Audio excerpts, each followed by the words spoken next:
నమస్తే, welcome to our channel. నేను మిషాల్ని. Obulapuram mining company కేసులో నిన్న సిబిఐ కోర్టు దోషులెవరు నిర్దోషులెవరు అనేది తేల్చి చెప్పింది.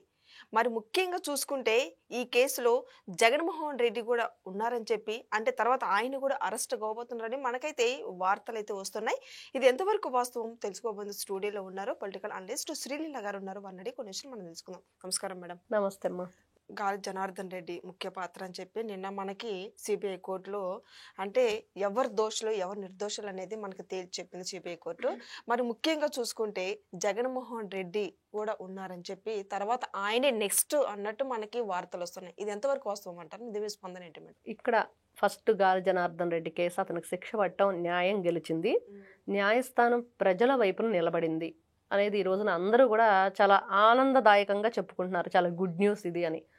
అంటే ఒక దొంగ దోపిడీ చేసి రాష్ట్రాన్ని నాశనం చేసి వందల కేజీల బంగారం ఇంట్లో దాచుకొని ఏ విధంగా తొలతూగాడు, ఏ విధంగా వెర్రవీగాడు, ఏ విధంగా అనుమానాస్పద మరణాలు, ఏ విధంగా జడ్జీలు అంటే ఒక న్యాయాన్ని కూడా కొనటానికి వెనకాడని ఒక దొంగని మరి న్యాయస్థానం ఈ విధంగా శిక్షించడం అనేది ప్రతి ఒక్కరు కూడా చాలా హ్యాపీగా ఫీల్ అవుతున్నారు. మరి దీనికి జగన్మోహన్ రెడ్డి గారికి ఏంటి సంబంధం?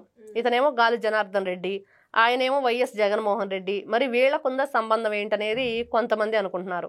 అంటే రాజశేఖర్ రెడ్డి గారు గతంలో మరి నాకు దేవుడిచ్చిన కొడుకు గాలి జనార్దన్ రెడ్డి, మరి దేవుడిచ్చిన అన్నయ్యని చూసి నేర్చుకో జగన్మోహన్ రెడ్డి అని చెప్పేవాళ్ళు అని చెప్పి మరి ఆ విధంగా నేర్చుకొని ఆయన ఏదైతే అడుగుజాడల్లో నడిచాడో జగన్మోహన్ రెడ్డి గారు మరి ఈ రోజున రాష్ట్రాన్ని సర్వనాశనం చేయడానికి కీలక పాత్ర వహించింది వైఎస్ఆర్సీపీ పార్టీ మంత్రులు, ఎమ్మెల్యేలు 19 to 24 వరకు ఉన్నవాళ్ళు. మరి ఈ రోజున చూసుకుంటే ఏదైతే ఓబుళాపురం గనులు దానికి సంబంధించి ఐఏఎస్ శ్రీలక్ష్మి 3 సంవత్సరాలు మరి జైల్లో ఖైదీగా ఉండి జీవితకాలం కలిపి ఈరోజు బయటకు వచ్చిన తర్వాత ఆవిడ మీద మరి ఎటువంటి శిక్ష అవసరం లేదు, ఆవిడ మీద కేసు లేదని చెప్పి చెప్తున్నప్పుడు మళ్ళీ సుప్రీంకోర్టు చాలా సిబిఐ వాళ్ళు వెళ్ళటం, మరి అక్కడ ఆవిడ మీద ఎన్ని అభియోగాలు ఉన్నాయి, ఏ విధంగా ఆ రోజున ఈవిడు ఉన్నతాధికారిగా ఉండి ఒక కలెక్టర్గా ఉండి అక్కడ ఫైల్స్ అన్నీ కూడా మూవ్ చేయించింది, అక్రమంగా వాళ్ళు దోచుకోవడానికి ఈవిడ ఎట్లా సహాయ సహకారాలు అందించింది. మరి ఈరోజు చూస్తే ఖచ్చితంగా 3 నెలల్లో ఈవిడ మీద విచారణ జరిపి సరైన నివేదిక ఇచ్చి వీళ్ళు కూడా శిక్షకి అర్హులే. మరి ఆ రోజున గనుల శాఖ మంత్రిగా ఉన్న సబితా ఇంద్రారెడ్డి ఏ విధంగా ఈ రోజున నాకు సంబంధం లేదని చెప్పిద్ది? అంటే మంత్రిగా ఉండి బాధ్యతలు చేపట్టి మీరు మరి ఆ రోజున దేని మీద సంతకం చేయాలి, ఏ ఫైల్స్ మనం మూవ్ చేస్తున్నాము, ఈ ఫైల్స్ ద్వారా అక్కడ ఏం జరుగుతుందనేది తెలియకుండానే మీరు ఏదైతే మంత్రిగా మీరు వ్యవహరించారా? మనం చూస్తే వైఎస్ఆర్సీపీ పార్టీకి సంబంధించిన బాలినేని శ్రీనివాసరెడ్డి గారు, ఆయన ఎలక్ట్రిసిటీ డిపార్ట్మెంట్కి సంబంధించి మంత్రిగా ఉన్నప్పుడు ఆయన ఏం చెప్తున్నాడు, మరి నాకు అర్ధరాత్రి ఫోన్ చేసి సంతకాలు పెట్టమంటే నేను పెట్టనన్నాను, వాళ్లే ఫోర్జరీ చేస్తున్నారని.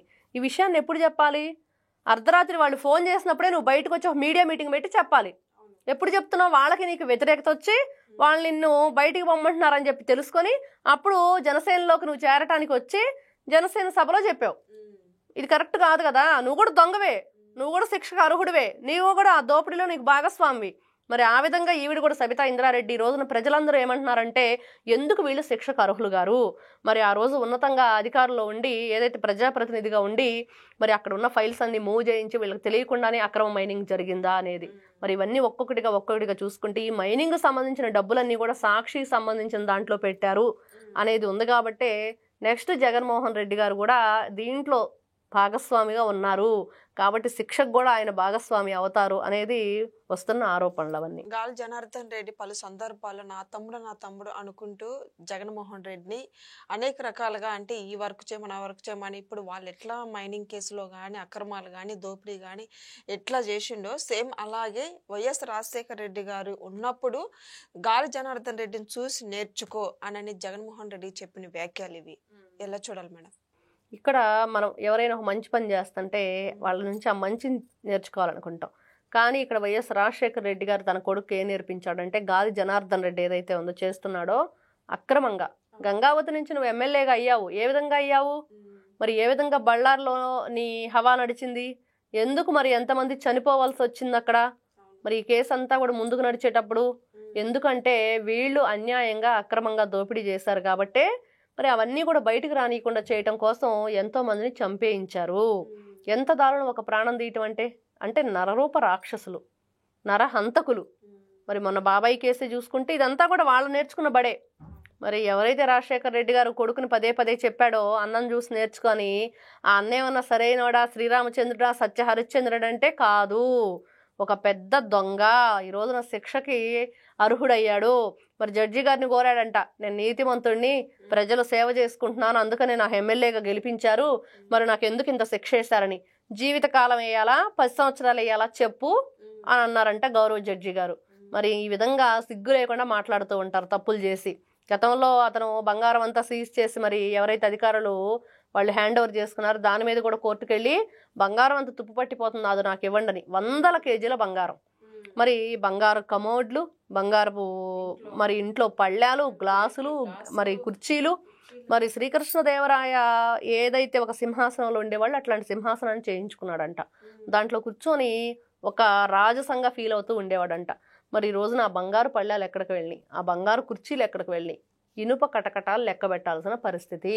అంటే తప్పు చేస్తే ఏ విధంగా ఉంటుంది. అదేవిధంగా సాక్షాత్తు వెంకటేశ్వర స్వామి కిరీటం చేయించాను, ఆయన నా తప్పులన్నీ తీసేస్తాడని. ఎలా తీస్తాడు?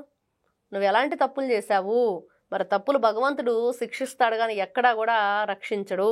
ఇట్లాంటి దుర్మార్గులకి ఎప్పుడైనా సరే శిక్ష పడి తీరుతుంది అని చెప్పి మనకి కళ్ళకు కట్టినట్లు కనిపిస్తుంది ఈ రోజున. అంటే న్యాయం గెలిచింది, ప్రజల పక్షాన్ని నిలబడింది న్యాయస్థానం. మనం చూస్తే అమరావతి రైతుల విషయంలో కూడా వాళ్ళంతా కూడా న్యాయస్థానానికి హారతులు ఇచ్చారు. అంటే అంత గొప్పగా మనం ఎంతో గొప్పగా చెప్పుకుంటాం న్యాయస్థానాన్ని గురించి. అట్లాంటి న్యాయమూర్తులు, న్యాయస్థానాలు ఉండబట్టి ఈ రోజున ఇంకా ధర్మం నడుస్తుంది, ఇంకా న్యాయం నిలబడుతుంది, న్యాయం గెలుస్తుంది అని ప్రజలందరూ కూడా ఎంతో గొప్పగా చెప్పుకుంటున్నారు. మరి ఈ రాజశేఖర రెడ్డి, గాలి జనార్దన్ రెడ్డి, ఎవరైతే జగన్మోహన్ రెడ్డి, వీళ్ళందరూ చేసింది ఏంటి? ఈ రోజున నెక్స్ట్ ఈయన ఎందుకు మరి చూస్తే ఆయనేమో కూతురు పెళ్లికి జనార్దన్ రెడ్డి సెట్టింగ్ వేయించాడు. ఈయన చూస్తేనేమో వాళ్ళ ఆవిడ తిరుపతి గుడికి రానందని చెప్పేసి ఈయన తిరుపతి గుడి సెట్టింగ్ వేయించాడు. మరి అదేవిధంగా బాబాయిని చంపేసి మరి అనుమానాస్పద మరణాలు, ఆయన కూడా కేసులు బయటకు రానియకుండా అనుమానాస్పద మరణాలు. ఎక్కడ చూసినా కూడా అతనేమో బంగారు కమోడ్లు, మరి బంగారు పళ్ళాలు, మరి ఇక్కడ చూస్తేనేమో ఏదైతే ఋషికొండని గుండు చేసేసి వీళ్ళు కట్టిన ప్యాలెస్ కూడా దానికి తగ్గట్టుగానే ఉంది. ఇప్పుడు తగ్గట్టుగా వీళ్ళు కట్టారు, అప్పుడు తగ్గట్టుగా ఆయన అలా చేశాడు. మరి ఎక్కడ చూసుకున్నా కూడా వీళ్ళ పోలికలు ఎలా ఉన్నాయి అంటే దోచుకోవటం, దాచుకోవటం. వీళ్ళంతా కూడా మనం చూస్తే ఈయన IASలు శ్రీలక్ష్మి బలైపోయింది. మరి ఆవిడ ఒక ఉన్నత స్థాయిలో ఉండి మంచి చదువులు చదువుకొని మరి IAS అవ్వాలంటే సామాన్య విషయమేం కాదు. ఎంత కష్టపడాలి, ఎన్ని రకాల ప్రశ్నలకు సమాధానాలు చెప్పాలి, ఎంత డే అండ్ నైట్ చదువుకుంటే కానీ దానికి ఒక అర్హత అనేది రాదు. మరి ఆ IAS అనేది రావాలంటే ఎంత కష్టపడాలనేది మర్చిపోయి ఇట్లాంటి వాళ్ళకి వీళ్ళు వెన్నుదని నిలబడి ఈ విధమైన పిచ్చి పనులు, పిచ్చి చేష్టలు చేసి ఈ రోజున ఏమయ్యారంటే ఖైదీలుగా నిలబడ్డారు. అదేవిధంగా జగన్మోహన్ రెడ్డి గారు IPSలు విశాల్ గున్ని, మరి PSR ఆంజనేయులు DJP స్థాయి వ్యక్తి, మరి విశాల్ గున్ని, వీళ్ళందరూ చూస్తాం, కాంతిరాన్ టాటా, మరి వీళ్ళందరూ కూడా ఏమైపోయారు ఈ రోజున చూస్తే. మనం మరి తోపుదుర్తి ప్రకాష్కి ఇంకెవరో పోలీసులు సహాయ సహకారాలు. మనం చూస్తే గోరంట్ల మాధవ్, అతను కూడా CIగా ఉన్నప్పుడు గొప్ప గొప్ప మాటలు మాట్లాడి ఈ రోజు ఏమయ్యాడంటే జగన్మోహన్ రెడ్డి గారి పంచం చేరిన తర్వాత ఇతను కూడా జగన్మోహన్ రెడ్డి పిచ్చి పట్టింది కాబట్టి ఇట్లాంటి పిచ్చి చేష్టలు, పిచ్చి మాటలు, బట్టలు తీసి సమాజానికి చూపించడం, ఇవన్నీ చూస్తూ ఉంటే ఏ విధంగా వాళ్ళ ఏదైతే స్నేహం అనేది ఒకటి ఉండిద్దో అట్లాంటి వ్యక్తులతో స్నేహం చేస్తే ఏ విధంగా ఉంటారనే దానికి వీళ్ళంతా నిదర్శనంగా కనిపిస్తున్నారు.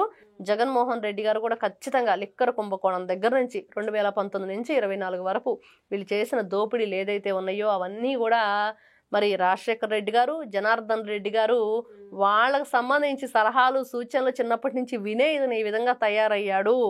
కాబట్టి వీళ్ళంతా కూడా ఆ కోవకు చెందిన వాళ్ళే. వీళ్ళు తప్పు చేయటం, పక్కనున్న వాళ్ళ చేత చేయించడం, అందరూ కలిసి దోపిడీ చేయటం, ఇంకా 30 సంవత్సరాల దాకా మేమే పరిపాలిస్తామని.